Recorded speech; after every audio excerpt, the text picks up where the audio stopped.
Hello there, traveler. Welcome to the castle.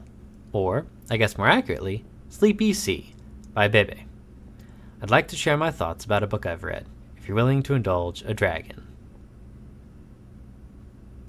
Thank you, traveler. Let's begin. Symphony of Hunted Truths is a novel written by Leilani Wilson and published by Gull Publications.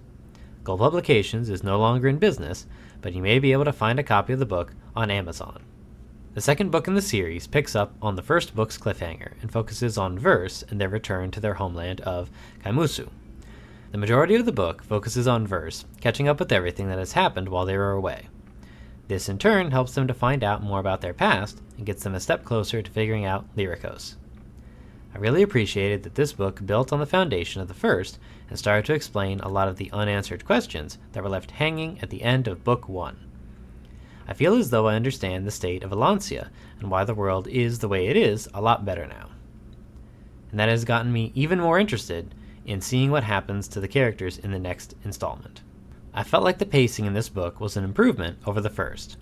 It didn't have nearly the amount of world building to cover as the first either, but the scenes felt snappier and more tightly written to accommodate the plot. The new characters that were introduced were fun to follow throughout, especially the Nautical Dreamers and the Knights team. One of the highlights in this book is the spotlight that is put on Verse and Zan's relationship. It's really good to see friends who are having a rough spot talk openly about their feelings, and I think that having that conversation between two male-presenting characters is all the more important to highlight. My biggest criticism is that the one section of the book that delves into the backstory of the world comes across a little clunky at times, but with everything that needed explaining to the reader, I understand the decision to go the route the author did. It makes sense in-universe and clears up a lot for the future, so it still works for me.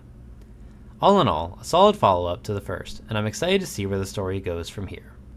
Until next time, curl up with a good book, and be kind to yourself.